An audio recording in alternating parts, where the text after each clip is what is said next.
we go. All right, so I'm going to go over to Instagram and click my go live over here. And I already hear the echo, so that's so weird to me. Okay, there we go. All right, we are live on Instagram. Hello, Niambi. How are you? I am well. How are you? I am amazing, amazing. Happy Thursday, everyone. If you are joining us, please make sure that you come in, grab your seat. Hi, Lisa. Oh my God, I can see comments. Woo! All right, so listen, I am still trying to get the hang of StreamYard. This is my second time using it, so there's still a little bit of a delay, but I'm going to keep going. I think I'm going to try to go back to StreamYard and see if I can see Niambi. I can see you. Okay, I think I know what I'm doing now. Okay, all right. Take a deep breath. Hi, Niambi. Hello, Taisha. How are you? I am well. How are you? Good. If you come in, make sure that you let us know where you are joining us from. Like, comment, share, and subscribe. That is the quickest and easiest way that you can support the page. And then also check out Niambi's page. Niambi, what's the name of your page?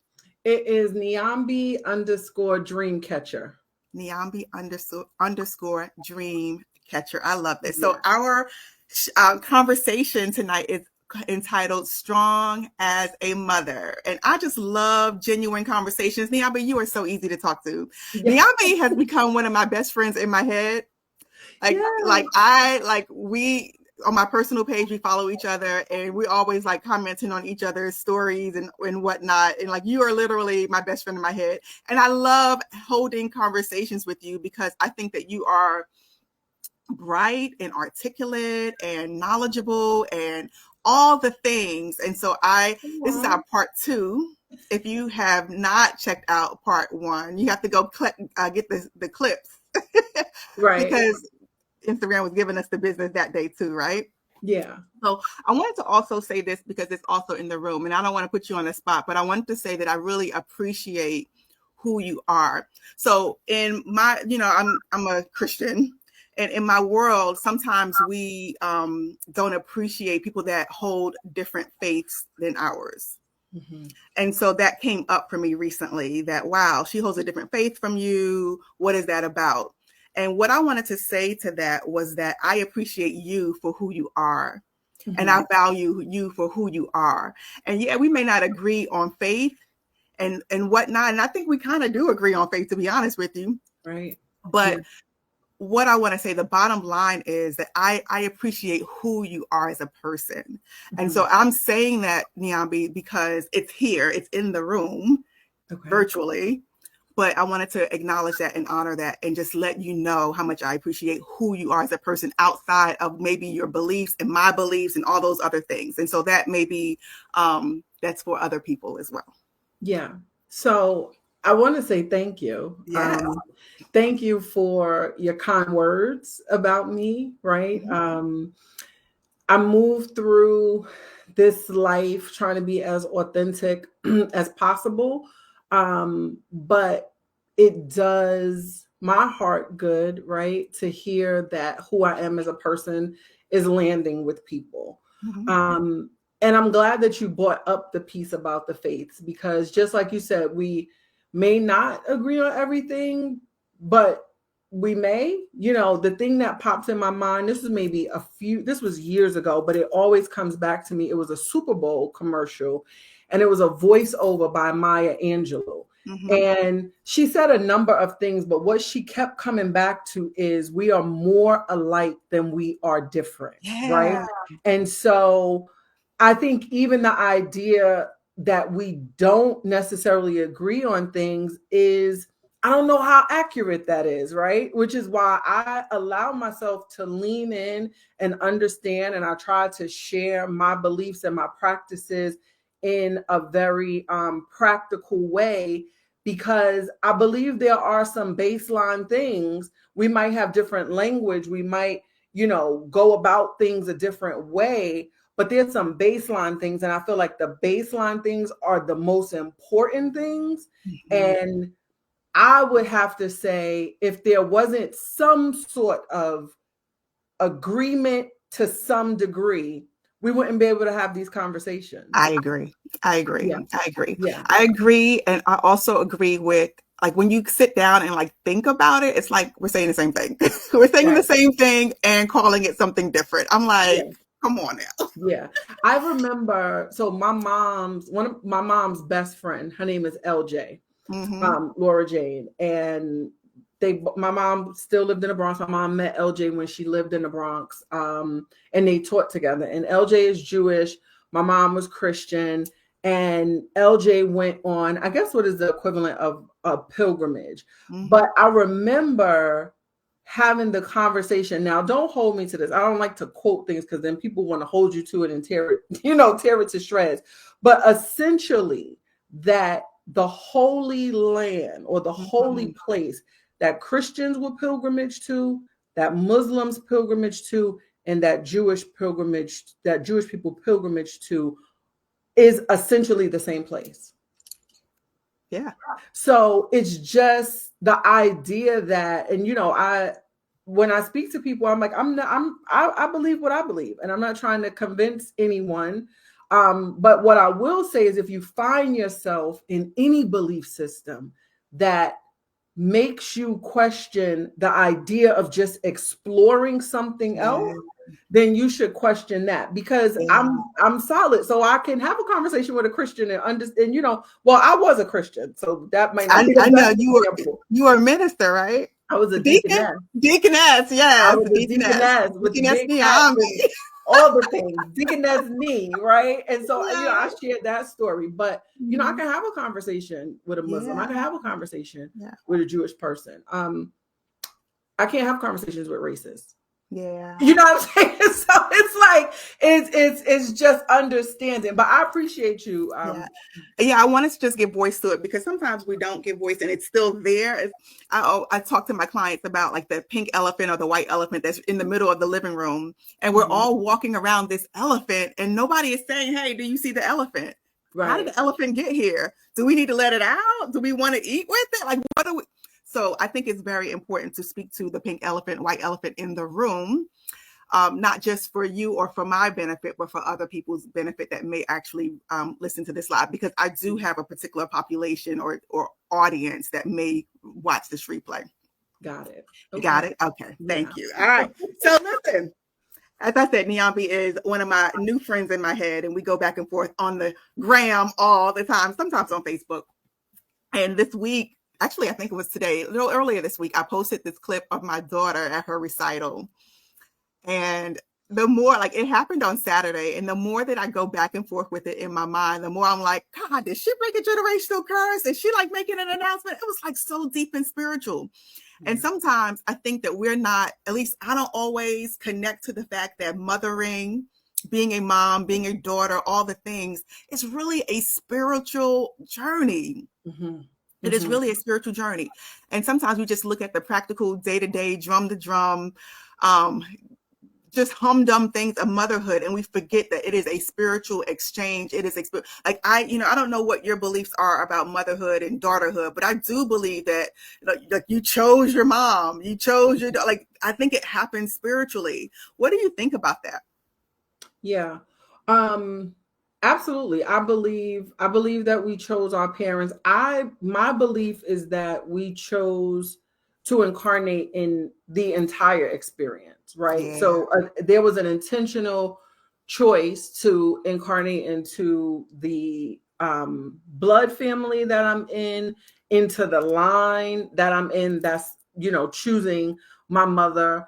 And I do believe that we each come depending on, I don't want to say dependent. I think we each come with an assignment. Let me put it that way. Yes. Right. And so I think each person, yep. Yes. So we come on assignment for our mom. Our mom is on assignment for us. But I think more so the children on assignment to the parent, because of that dynamic, because of the,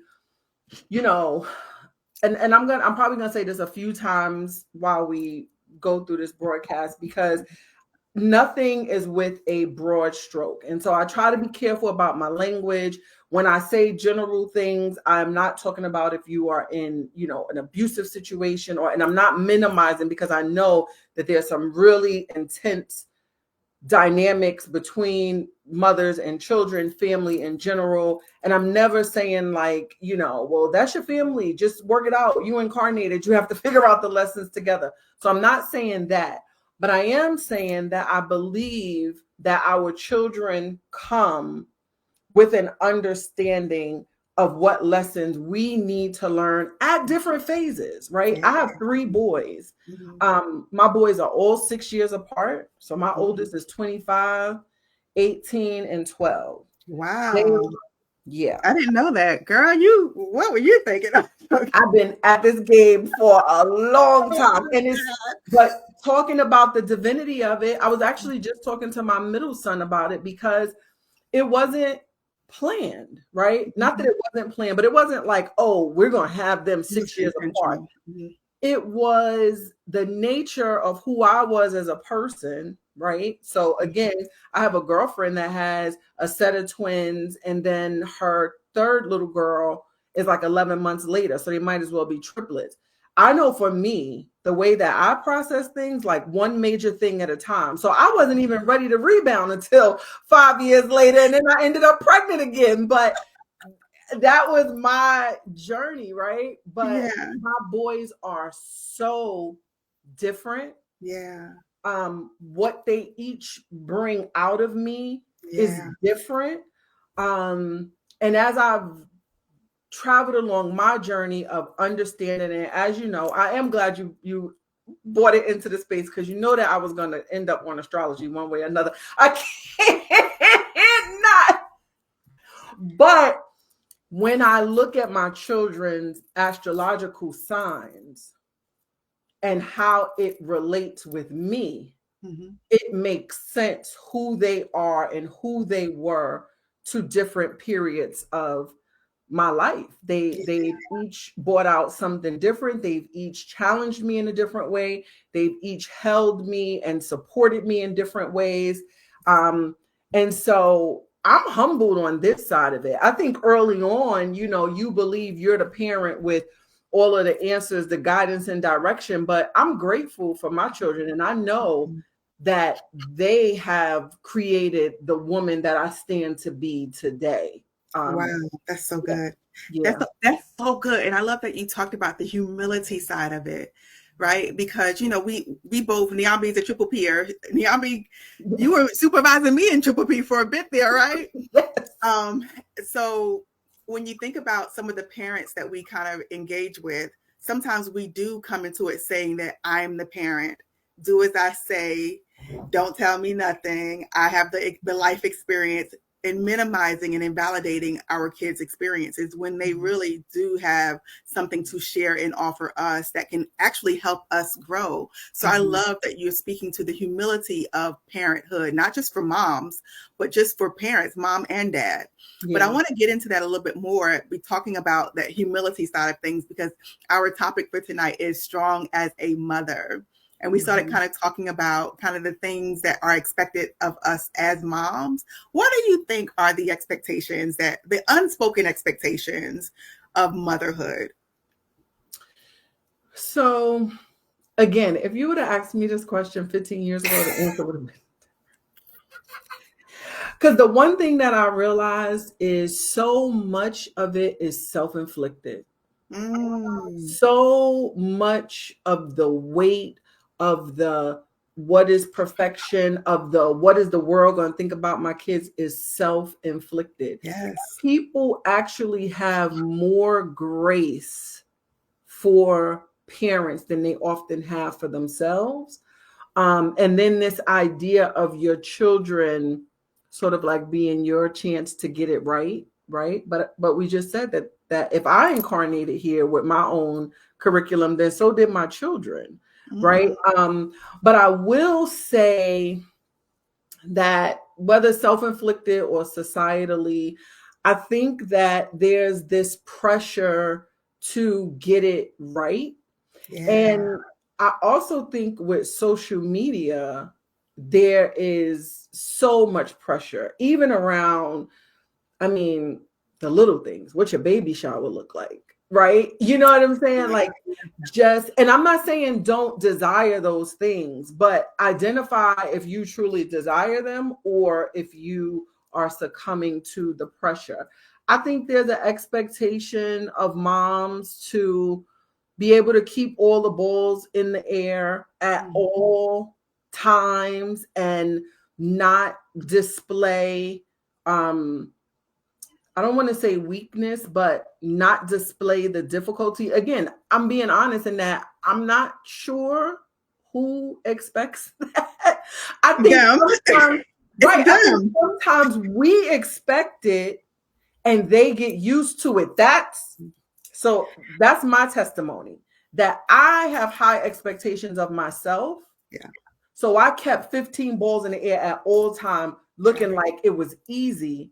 So that became my immediate family, my extended family. Even I remember having a conversation with my mother once, where I said to her, like, you never say like, good job.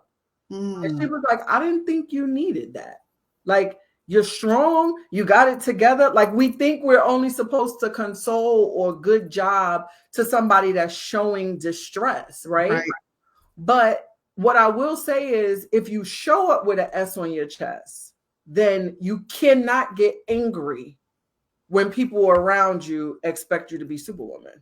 Yeah, that's good. I love that. I love that. And that kind of goes into, you know, the people that I work with are people that are recovering from their childhoods. And I think that sometimes when we're parenting or when we've experienced trauma or dysfunction, we tend to judge the experiences that we've had, specifically with our moms or our dads. But we're talking about moms tonight. We look, come back if you want to talk about dads. I got something for you later on, okay? And even, let me just say this too, I'm plugging all night long, I guess. I have someone to talk about that social media piece. We're going to be talking about the social media and comparison and all that kind of things too. So come back. I got you. All right. But I think that sometimes when we experience trauma and dysfunction, it causes us to judge our parents, the experiences that we had. They didn't do right. She was this. Why didn't she do this? And because of that judgment that we hold towards our parents, we're talking about moms tonight, it makes us kind of create this vow to ourselves that I will never, I won't be like her. I won't let my children have this experience. And that vow that we make within ourselves creates this whole rigidity that we hold ourselves to. So now I do have to hold all these balls in the air. And if I drop it, there I go. That judgment that I'm holding towards my mom in this instance that I'm talking about. Now I'm judging myself because, dang, I can't let these balls drop, and I'm tired. I'm tired of juggling the balls. I've been juggling the balls for 25 years. And I want them to drop. I want to rest. But if I rest, then that means I'm being like her. So what do we do with that? I mean, have you ever heard that before? What do we do with that? If anyone listening has that experience. Yeah, absolutely. I think for me, I'm realizing everything is going to come back to self, right? Everything is going to come back to, how do you do a deep dive on yourself? How do you release? Because also, when we judge our mom, there's always also this little part of, well, if I was a good enough daughter, if I did that right, because I mean, my mother's supposed to love me, so what did I do wrong? That's good, Niambi. Right? And so it's always that you are right. There's a way to see the humanity in our moms. And what I'll say for me, seeing the humanity in my mom came once I was a mother. Yeah. And when I had to say, my mother's name is Jackie, right? I didn't think about who Jackie was, what Jackie's dreams were, what Jackie overcame, where Jackie fell in her sibling lineup. She was just Ma, do it, be there, give it, fix it, But then when I realized, I'm like, wait a minute, I'm Niambi. And Niambi likes some things that might be different from Nicholas's mom, right? And so what I would say is allow yourself to feel what you feel about your experience with your mom, but commit to your own journey of self-work. Commit to unpacking what is yours and what is hers. Mm-hmm. And the other thing that I will offer is as you go forward, oftentimes, and when you shared that we say, well, I'll never be like her. So you're running from something. I think I shared this the last time we talked. We tried. Mm-hmm. People have a hard time verbalizing what they want. Yeah. Not that you don't want to be like your mom, but so what do you want? I want to be compassionate. I want to be empathetic. I want to be able to show up. Well, if you're exhausted, can you do that? Because if we get real with ourselves in Triple P, okay, I bounce around a little bit. So let me stay here, then I'm going to go to Triple P. If we get real with ourselves, keeping all the balls in the air sometimes can become the exact reason why we're not able to show it the way we want to. Come on. We can't have empathy because we're exhausted. We can't have compassion. We can't listen because we are exhausted. Right? Yes. Triple P came into my life as a profession at a time when my youngest son was off the rails.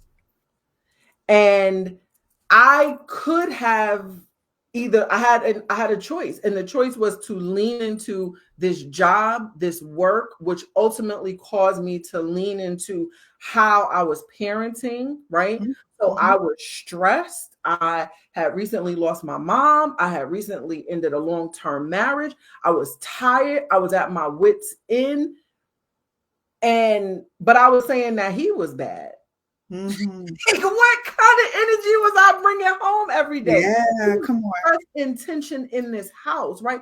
So it's super layered. But to answer your question, the advice that I would give or what I would share with someone is always try to come back to yourself. Use I statements. The experience that I had with my mother made me feel this way. This is maybe what I desired. And that might mean talking out with a professional, right? Having someone that you can release to that won't judge you, just dump, cry, vent, but then can also be there to help you pick up the pieces and say, okay, so now what pieces of these are you going to keep? What piece of this is not yours? And what piece of this has turned into limiting beliefs that play over in the back of your mind? Because running from your mother or who your mother was is probably tied to a story in the back of your mind that you're going to end up being just like her. Yeah. But Abraham Hicks talks about where we put our intention and our focus, our attention and our focus. Mm-hmm. And this is the piece where I'm going to tread lightly because I'm not saying that everybody got some good in them. Mm-hmm. So if you're in a very difficult situation, yes, sometimes you do need to protect yourself. Sometimes separation from parents, mothers is required. Some people can continue to cause harm. Yeah. But in a baseline situation, there is the opportunity for us to also see what sacrifices did she make? What did she do well? How did she try? What was her intention, albeit successful or not? And then move with your attention focused on that and focused on what you want to achieve. Yeah, I'll pause there. I love that. I love that. I love what you're sharing. And I think a part of it is grief. I don't know why I always come back to grief. Mm-hmm. Yeah. in these conversations, but a lot of what we talk about comes with the whole, okay, I need to grieve what I didn't have so that I can be present and live for what I want. Mm-hmm. What I want in my life so that I can actually go after it. It's really hard to go after something when you're still carrying the weight of the past. Mm-hmm. It really is. And so you have to find that space to grieve. Number one, identify what it is, like you're saying, what it is that you're missing so that you can move forward. Yeah, absolutely. Yeah. Absolutely. Yeah. And I agree that it's grief. It's, sometimes we think grief is only when we have a physical loss, but the loss of, like you said, what you think the experience would have been and what we've decided our life would have been had Yeah. we done it this way, right? Yeah. And Iyanla talks about that because what she shares, like her mom was addicted to drugs. And I think her mother ended up passing away. But what she says is, I created a story in my mind that it would have been better. And I don't know that to be true. Mm-hmm. I don't know that to be true, right? Yeah. But Yeah. we do have to grieve what we wanted, what we thought it would be, what struggles we still may be facing in life that we attribute to that, without judgment. Yeah. Of ourselves. I would say more so of ourselves. We think we're judging our parents, but I think that when we untangle those wires, we're somehow intertwining ourselves and our limit and have limiting beliefs about what's possible for us. What do you mean by that? That we have limited ideas of what the possibilities are. What does that mean? Mm-hmm. So, how could I put this? So, if you have an idea of what a mother-daughter relationship looks like, Mm-hmm. you've painted this picture of a mother and daughter that spend time together and they get their nails done together, and a mom, Usually the stuff you see on social media. right, and a mom that's excited, Yeah. for you to have your first child, and she's excited to be a grandmother, and y'all are going to do all the things. If you decide that is the picture of a successful mother-daughter relationship, and that is the only way to the life that you desire, and you didn't have that, you're essentially saying, I don't have a path to the life that I desire. Wow. I don't have a path. Right. That's good.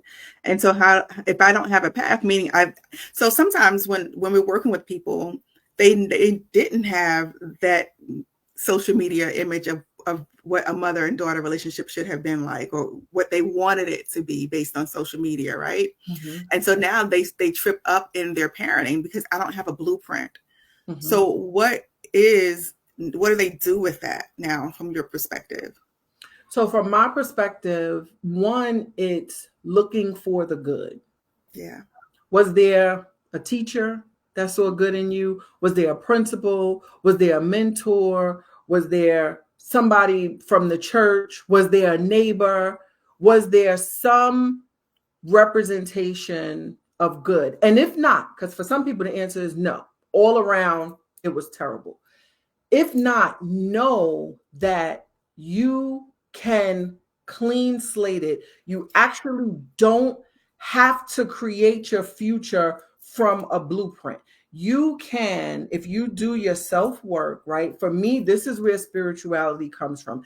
This is where getting silent and going within, because if you have dreams and visions and images of the type of parent that you want to be, if you put your energy there enough, you can do that. You can do that without a blueprint. We do it in so many other areas of our lives, right? How many people have a parent that didn't graduate high school, but they go on to get a doctorate, but you didn't have a blueprint, mm-hmm. right? How many people have parents that maybe lived in public housing and they go on to be homeowners? Like, you can create your reality.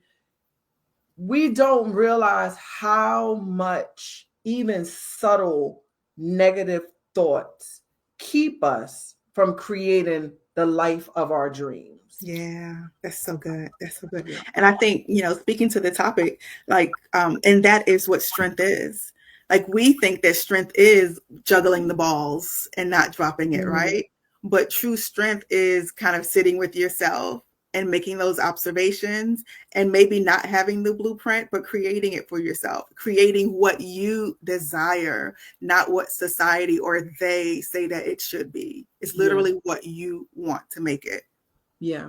And finding community, right? I believe that support is important. So while I don't think you need the blueprint, I think that there are ways to find support for the life that you want to live. Again, through professional help, through your therapist, through, but it has to be people, right? It cannot be it cannot be people that are reiterating the negative. It has to be people that are moving where you want to go. Yeah. But you can build that. You can build your community, build your support system. But know that it starts with us. We are the first building block for the life that we desire. Yeah. We started talking a little bit about grief. I wanted to tap into this part with you because I know that you mentioned earlier, and I know from our last conversation that you lost your mom. Mm-hmm. So how has that been when you are now parenting for the last 25 years, some of it without the physical presence of your mom? How has that been for you? Yeah, it's a roller coaster. I'm not even gonna lie. It's a roller coaster when it comes to holidays. It's a roller coaster when it comes, like some years her birthday will come and I'll be fine. So my mom passed September 2019. So Wow, this will be it wasn't that long ago. no, this will be year 6. Yeah, so not that long ago. And I would say it has been a journey.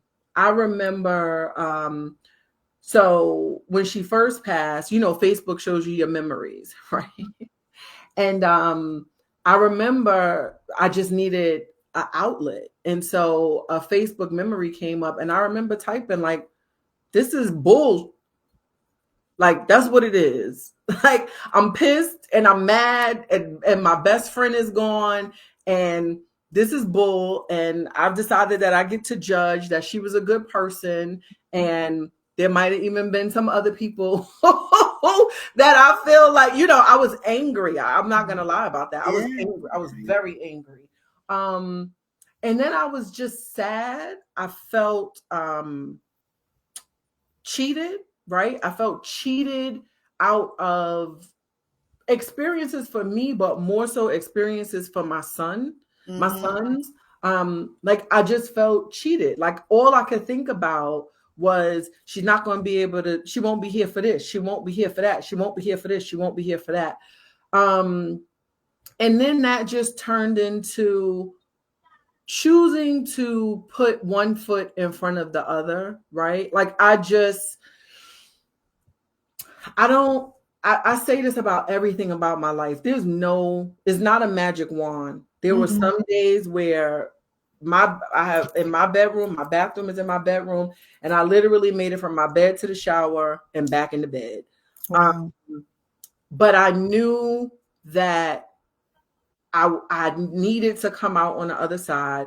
My spiritual practices supported me. And I will say a huge part of my spiritual practices around ancestor veneration were tied to losing my mother.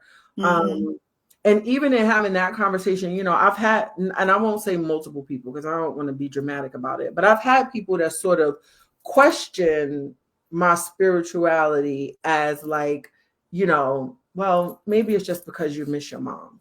Wow. Right. Maybe it is.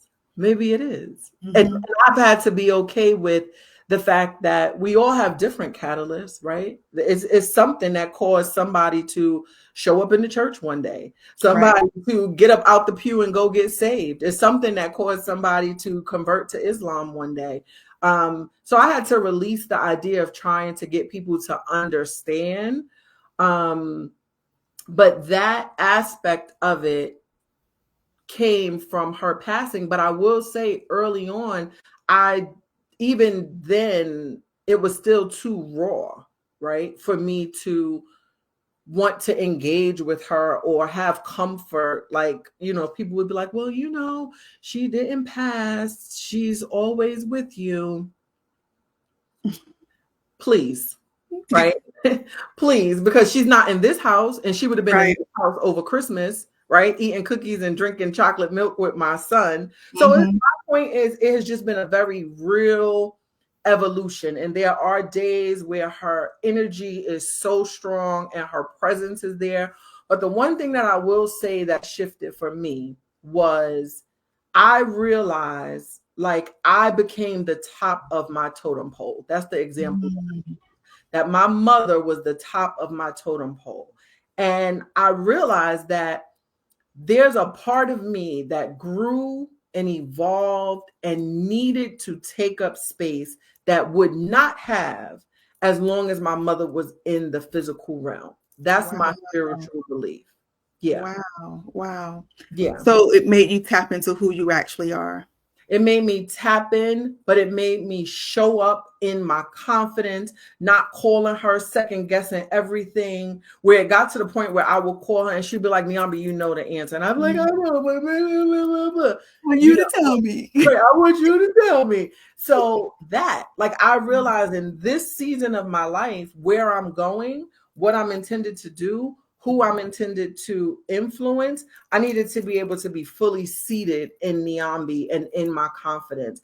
And I won't say it wouldn't have happened if she were here, but I believe that it didn't happen while she was here, right? Like I can only deal with what the hand that I've been dealt. Yeah. So I have evolved and grown and found a space and a way to more than just exist. I think that piece is important. And I do not get in the business of telling anybody about how to deal with the loss of a loved one, a parent. But I will say it always is going to come back to what we're focusing on. And had I stayed focused on feeling cheated and feeling like my children were missing out, I would have been a really bitter person. And I don't believe that a number of the blessings that have entered my life would have been able to. That's so good. That's so good. I love that. One of the things, because we started kind of talking about the spirituality of motherhood, right? And I do believe what you're sharing is a spiritual way of saying your mom is still giving you what you need. She's still mothering you even from passing. Yeah. Like it doesn't, even though she's physically not here, and people say that she's still with you. Yeah, okay. But really, she is still mothering you because now she's allowed you to step into who you are. That's what a mother does. Mothers give identity. Like when I lost my dad, when I always say that dads give identity and purpose, right? I'm doing this work because of my dad, even in his flaws. And so he gave me identity. He gave me purpose. And though it wasn't the way that I thought it should be, I had a particular way that I thought it should happen, but it didn't happen that way. But I'm still walking in where I am now because of him. And so that's the spirituality side of it, in my opinion, because they're still performing that duty or in that role, even without their physical presence being here.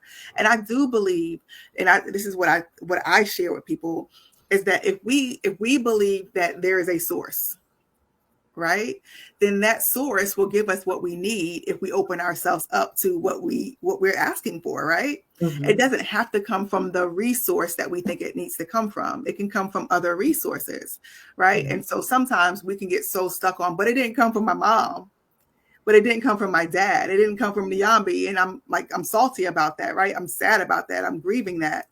But did you get, and you said this earlier today, but did you get what you need? Right. And that's what I was going to say when you were sharing, when I was saying, look for the good, right? Like sometimes we want to hold on to where we want that mothering or that love to come from.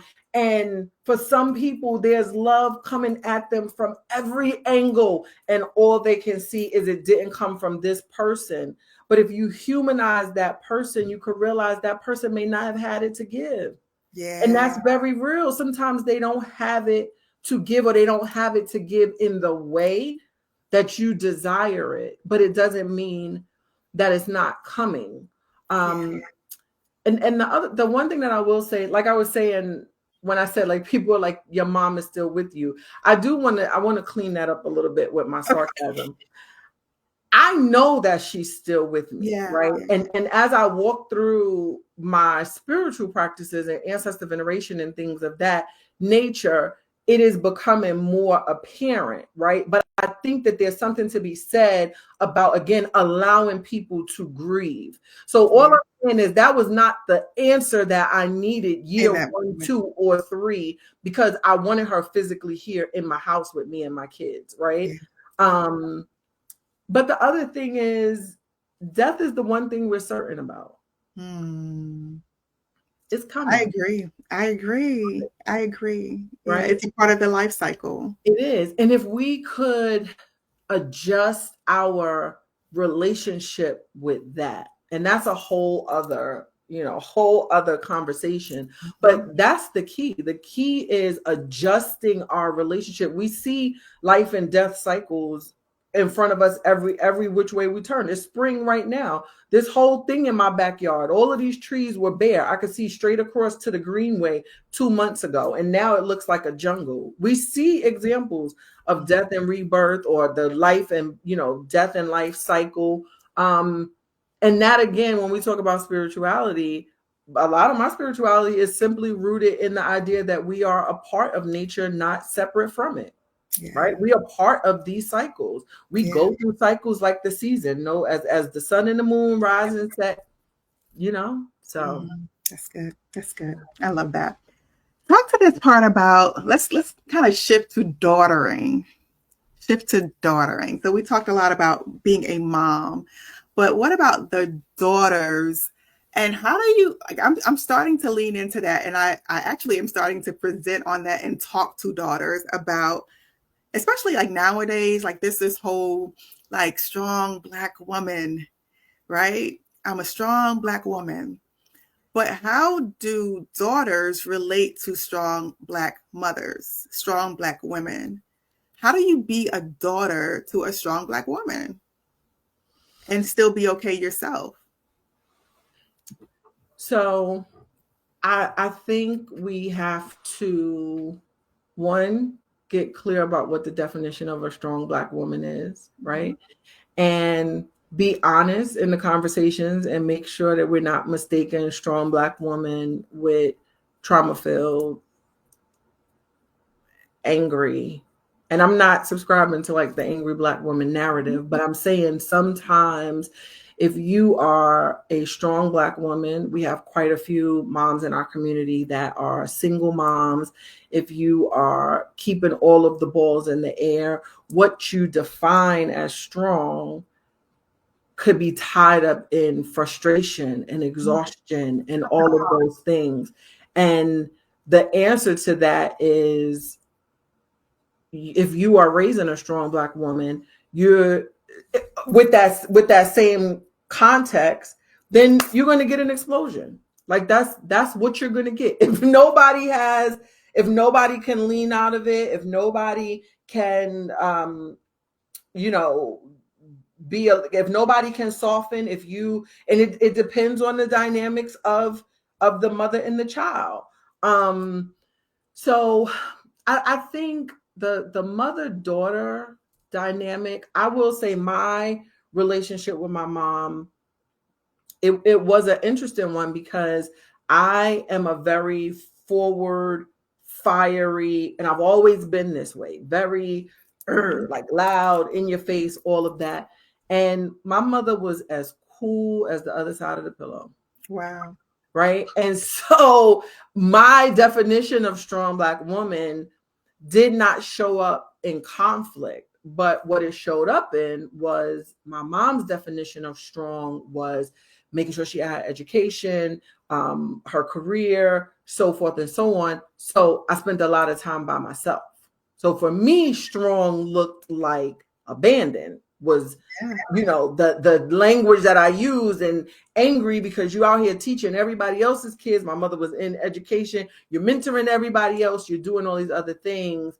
But again, I can look and see that my focus was on, I guess you could say, what could be perceived as the shortcomings, where I have cousins that had a completely different experience of my mom, So I don't know if I answered the question. I also think that some of it is, we just have to be careful about the narratives that we hear about relationships. But I think sometimes moms see themselves in their daughters. That's what I've heard. That is what I've heard. I have all sons. That's the other part. So I'm not parenting a daughter, but I definitely hear that, which is true, right? We love our sons. We try to prepare our daughters, right? I don't know. Let's see. Do I see myself in my daughter? Yeah, I think I do. I think I do. I think I do see myself. I think I do kind of prepare her for, I know you're going to face this when you turn 13. So let me teach you this and let me make sure that you are solid in this. I think so. I think I do, so that you don't fall prey to this. Like, I think I do. And I think with my sons, what did you say? What do we do with our sons? We love them, love and protect. Yeah. Mm-hmm. Yeah. Mm-hmm. I think you're on point with that. I think we do. I think we do. You think that's wrong? You think we shouldn't? I don't think it's wrong. I think that balance is important. And so I think that as women, we'll show up one way with each of our children, and the dads will show up differently. Yeah. Right. So I don't think that it's wrong. I think it's just having the awareness of it. I had the aha moment. I think it's being able to have the awareness of it, so that when your child calls you on it, Mm-hmm. you can say, you know what? If your daughter says, I don't feel like you show me affection. You don't hug me. You don't kiss on me. You just always telling me what I need to do. That you don't come back defensively like, yeah, because I know, because I've been here and I'm just you can say, you know what? I probably could love on you a little bit more. Yeah. Yeah. I love that. Yeah. If your son is like, my son tells me all the time, I'm going to be fine, mom. And I've recently had to say, you know what? You are. And I have to check my own fear. And sometimes I get afraid when you go out of this house. Yeah, that's good. That's good. One of the things that we talk about, I do a parenting group once a month. And one of the things we talk about is, are you giving your child what you need, or are you giving yourself what you need? And so even when we think about that strong Black woman and having to be a daughter to a strong Black woman, sometimes we have to, and this is hard to hear feedback from our kids. Because going back to what we talked about earlier in regards to, we think that we're the parent, we know it all, right? But how we show up as a mother is a demonstration of who we are. And so sometimes we have to take feedback from the world to check and make sure that we're showing up in the way that we truly want to show up, right? Mm-hmm. And one of the ways that we do that is by asking ourselves, am I giving my child what they need, or am I giving myself what I need? Mm-hmm. And I think that if we are open to that feedback from our kids and allow it, then it makes daughtering easier. It makes being a son easier, mm-hmm. because they're making sure that they get what they need, and not just, even though relationships are exchanges, right? I think there's an expectation, talk about expectations, that mothers kind of give the most in the relationship. Mm-hmm. And sometimes we get thrown off balance if we're just kind of getting our stuff taken care of emotionally, mentally, spiritually. Does that make sense? Yeah, absolutely. When you say get the feedback and that our children will let us know what they need, I think it is us as adults realizing that time alone doesn't make us the expert, right? Mm-hmm. So when you say our children will let us know what they need, we have to believe that they are able to express that and they do know what they need. And that oftentimes most adults, I don't like using words like most, but oftentimes adults share advice from their fear. We feel like we are trying to save somebody from something, right? And it's just not possible. Like, everybody actually is allowed to have their experiences. Everybody, I'm not saying, send your child out to the wolves and but don't we learn from the hard experiences. We come out, we learn from having to overcome. So there's something to be said. I actually was speaking with a colleague that is in like mental health, but he also works with young people. And I can't remember the exact term. You might actually be familiar with it, but he was saying, it's called maybe like the circle. It's not the circle of safety, but essentially something to the point of where, like, we need to let our children go a certain distance. let them experience actually like some fear, look back and see that we're standing there, be able to come back and we still be there and reassure them. And then next time, maybe they'll go a little further. Like it has to be this thing that happens. And I think sometimes that gets lost in parenting dynamics, mother-daughter dynamics for sure. Yeah, that's good. Strong as a mother. What are we're kind of coming to the end. Time goes by so quickly when we're talking. I don't know why. When I kind of ask you to talk about being strong as a mother and kind of just ask you to come on, were there things that you're like, okay, I got to make sure I say this? Were there things that kind of just came up to you that you wanted to articulate tonight? Yeah. Just around the idea that our children can offer us so much. They can offer us so much healing. They can offer us so much growth. We don't have to be the ones with all of the answers. It is actually healthy for our children to see us be vulnerable, for our children to know that we're trying to figure things out. It shows them that we're human. And I think that is an important piece. Again, we can't choose to keep it all on ourselves and then be frustrated when it all stays on us. But what I know for myself is my healing, my growth has provided my children with the mother that they need in this season. And so when we talk about keeping all the balls in the air, I think there is strength, not letting them all drop, but intentionally putting some down sometimes, putting some down, tending to yourself, coming back stronger.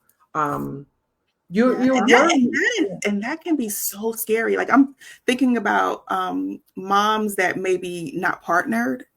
And so putting some of the balls down for a little while can mean lots of different things. Like my house can get wrecked if I put down these balls because I'm by myself. So I think that, and I know that and I love this because you're doing a series on community. Right. And I think that for moms that are not partnered, I think that when we think about strength, one of the things that makes us strong is our community. Can you speak to that some? Yeah, absolutely. We just can't do it alone. We're not intended to do it alone. We're not intended to carry all, especially this modern life, right? This modern life. So speaking specifically to moms that are not partnered, if you are maintaining a household, just the mental exercise of when you wake up in the morning, schedules, finances, what you're expected to do at your job, if you have your children in anything extracurricular, trying to get home, trying to figure out dinner.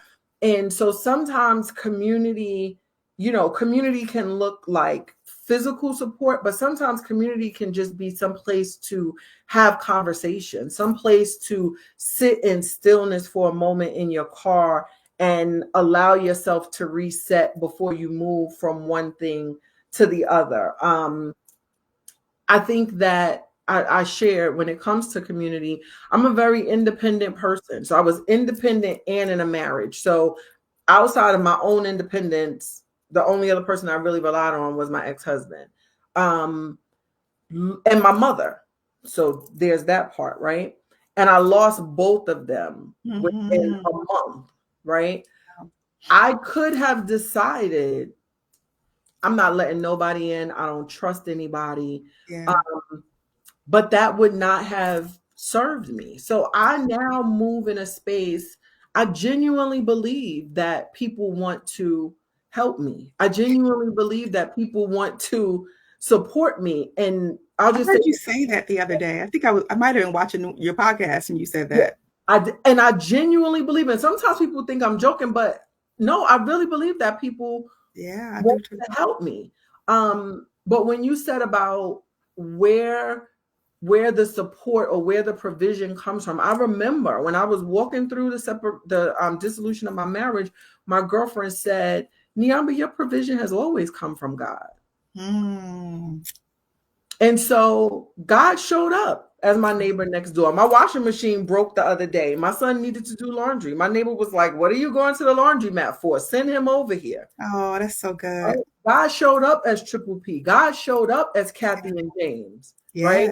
Because I was doing Triple P work to support others, and they were Triple P and me while I was trying to walk through COVID and in my house by myself.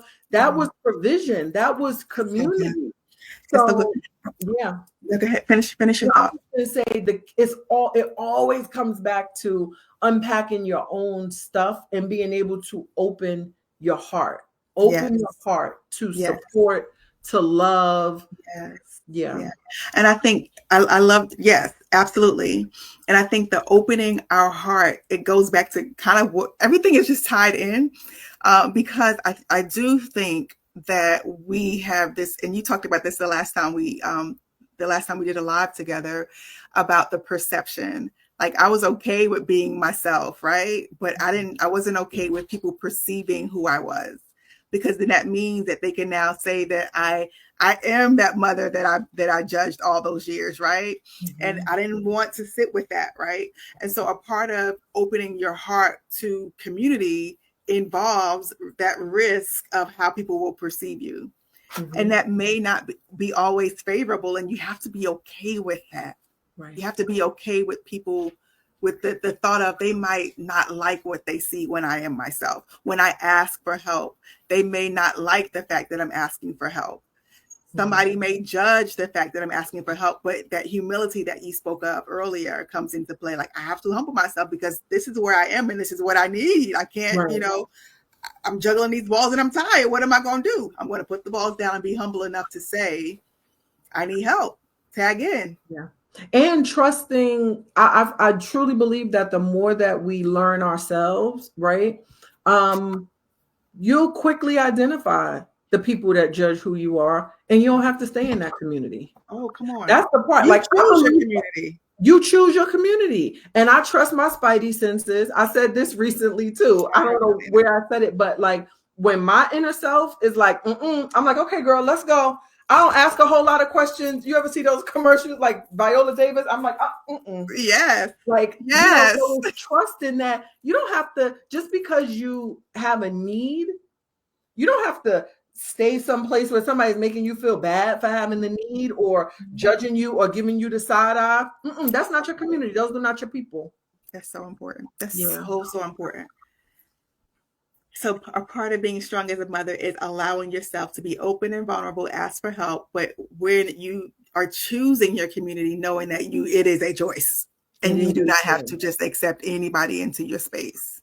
Yeah. I like that. And part of being strong as a mother is seeing your humanity, being kind to yourself. That's the real strength. Keeping the balls in the air to your detriment is not a strength. It's being kind to yourself, exhibiting that for yourself, for your children, so that they can learn to be kind to themselves. Especially when we talk about mothers and daughters. Yeah. You need to demonstrate for your daughter what it is to be kind to herself, to ask for help when she needs it, to show compassion for herself. Yeah. And even for the son, because the son needs to see it as well. The son needs to see, because he hopefully may lead a home one day, right? So he needs to have that model of, okay, women sometimes get tired of juggling all the balls, and this is how I can support, and this is what I need to do. And, so it's not just about the daughter. I know I talk a lot about daughters because I have one and I do mommy daughter work. So I'm always thinking mommy daughter. And thank you for sharing from the boy mom perspective. Sometimes I forget all about the boys and their mama. Yeah. That and I mean that boy mom thing is a whole, we have to be careful. Because I really do not think about the boy moms at all. So can you talk to the people that might be watching this? Lisa actually came on earlier, and she's a boy mom. She has 3 boys. Yeah. No girls. So just kind of talk to the boy moms, because I never talk to them. Yeah. Well, I would say with the boy moms, again, y'all gonna hear me say all the time that it comes back to who we are, right? And so I think as moms, as Black women, we have to be careful about narratives that we subscribe to. Our children need their dads. Our children need their dads. Our girls need their dads. Our boys need their dads. And so I think it's important to understand the human cycle or human that's not the word that I was looking for, but like what am I talking? Human development and what it is for boys. They are going to hit a certain phase. They are going to hit a point where their body is changing. I mean, boys and girls are going through puberty and whatnot. But now, yeah, they need something different. They need independence. When we think about like indigenous tribal communities, at 12 and 13, the boys go off with the men. Okay, they go off into I was about to say the woods, but they go off away from the land. The mom and the women stay home, right? It is that rites of passage type environment where they go, where they are challenged to try and do certain things. Can you tap into that part of you that will allow you to become a man? And I don't subscribe to, I have like different types of thoughts in my mind about it. I know I cannot teach these boys how to be men. Can't do it. I can teach them how to be responsible humans. So I don't minimize my role. I'm the mother that they have. And I will say, let me just also acknowledge this. My co-parent is an active co-parent. So I do want to acknowledge that. Yeah. But if you are like solely in raising boys without an active co-parent, just know that they need some male influence. Yeah. They need some male energy. And going back to that piece about humbling ourselves as a mom, there are even moments when you may see that male energy and influence not deal with your boys as softly as you would. You'll be ready to swoop down and swoop in. And honey, I touch myself like, honey, even from the coach, I'm like, you talking to my little boy a little bit too strong there. Right. You're talking a little bit too strong. Back up a little bit, sir. And so how can we find the balance, right? Because what I've had to ask myself is, do I trust this man, not their dad, but like their coaches and stuff? Do I trust them with you? Because if I don't trust them with you, I actually need to pull you off that team. That's good. Right? I can't, 1 foot in, 1 foot out. But I will also say, like with the boy moms, we love on them, but I am very mindful around narratives, around fear with them. I refuse. And, some people are like, Wanyama, you have to be realistic. It's things going on out here. I understand that. But me pumping fear into them about the world that we live in is not going to make them any better prepared if they come up in, a dicey situation. So for me, I lean into trying to learn who my children are as individuals. I'm still learning. I pride myself on taking time to try to hear them, even my 12-year-old, hear them, hear their perspectives, hear who they are as people, support them what's best I can, and then give opportunities for them to go off and try and figure it out on their own. And just know that I'm here when you get back, and we'll talk about it and we'll figure it out and we'll try it again. It's an exercise. It's a whole, everything is a practice, right? Yeah, everything is a practice. I love that. All right. So I'm going to switch over to Instagram. Look, I'm still learning these systems. Okay. I'm going to switch over to Instagram to see if there are any questions there. Okay. And then I want you to just kind of tell us about your podcast. Okay. All right. Oh, Shay Bacon Therapy. Hey, Shay. Hey, Clarence. Hey, LaPronda. Thank you guys for coming in, saying hello, letting us know where you're coming from. Oh, she said really good conversation. Thank you both. Awesome. Thank you. Y'all, if you guys need to know anything about getting funding in Mecklenburg County and probably all over the world, LaPronda Span is your girl. She is amazing, amazing, amazing, amazing. She, LaPronda, actually, when I first got started, I think I'm on year 9. But when I first got started, she helped me to develop my business plan. And ever since then, 9 years ago, she has been like doing the thing in the community. And I love that she is so community focused and really wants us to succeed. So thank you, LaPronda, for doing your big thing with us in Mecklenburg County and around the world. So look, Nabi, you have a podcast. Tell us about your podcast. I do. So I have a podcast. It's called I Got a Story to Tell. I had a grand idea. I'm originally from New York and I love the Biggie song, I Got a Story to Tell. So in my mind, that was going to be my intro music for my podcast till my girlfriend was like, you cannot use popular music. And watch me do it. Right. So I never changed the name. But it really is just a landing place, right, for things that I share along my journey. So I talk about all things spirituality, my parenting, plants. I'm a plant mom. I'm a baby gardener. And so for me, everything in life is tied together. So I like to share when I have like the aha moments or watching nature and how that ties into our own journeys, right? Like as we are journeying through this life, I think that there is information and support that we can receive through going inward, through listening to our intuition, through our spiritual grounding. So I'll be talking about all of those things, but I came up with the idea for the podcast maybe end of 2024.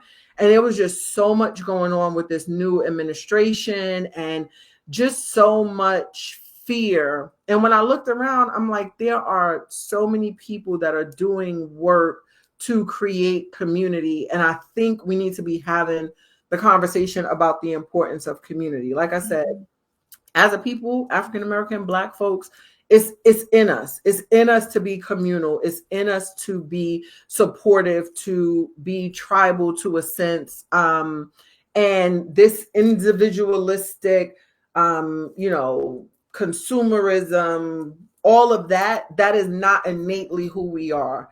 And I'm not saying that there's anything wrong with wanting nice things. Please don't get me confused. That's not what I'm saying. But I'm saying that there's benefit to community for a number of reasons, depending on what phase you are in life, whether it's, and I talk about this on the podcast, that community doesn't have to look like one big thing, right? Like you can have different pockets of community, parents that parent the way you parent, neighbors, what does your home life community look like, work, if you are in community, business community, right? But being intentional about that. I think the reason why I wanted to talk about community is because I think you could get fooled about what community really is with social media and having so much access to people and people having so much access to you. But I talk about the tenets of community. One of them being a safe place, one of them being respect, one of them being common value. So when we talk about, if I am vulnerable and humble and say that I need help and you judge me, that's contrary to the tenets of what community is. So I need to exit stage left. Or maybe you do. I actually might need to bring it up to the other people in community and see, is this what we're doing? So I have questions about, we need a part 3. No. Okay. Or maybe I need to just listen to your podcast. Okay. I'm going to come on and listen because I have some questions about that. I had Daisy Grant on maybe a month or 2 ago, and we were talking about community. And one of the things that we shared was about, well, what if someone in the community disagrees with something that you're doing? Right? How do you, aren't we allowed to check people in the community? And how does that look, right? So we'll talk offline. I'll slide in your DM, okay? In a little bit. Well, I'll say this real quick, just for clarity, because one of my guests said the same thing. So I think there's one thing to say, I don't agree with you, and I'm going to let you know the way in which you say it, right? And then are you saying you don't agree with something that I'm doing, but have we determined what are the inherent values of this community? That should be the guiding force for what we do. So not saying that we all got to get along and sing Kumbaya, right? But there should be some guiding forces around how we move in community. Yeah, I love that. I love that. I will be coming on and checking out. Actually, I already have started checking out your podcast. I think I've done 3 episodes. And so I look forward to this ongoing conversation that you're having about community and watching you grow and develop into a podcaster. I don't have a podcast. I just have conversations because I be wanting to talk to somebody. Right. So this is what we're doing so that I can get my words out. Yeah, I love it. Yeah. So, but this is not a podcast. This is just what we're talking about tonight. All right. So again, I appreciate you so much, Niambi, for being so articulate and knowledgeable and impactful in our community. And I look forward to kind of just following your journey. Yes, where do we find it? So can you tell us where we find your podcast? And you already told us where we can find your page, but where do we find your podcast for those that we find out? Right now it's on YouTube.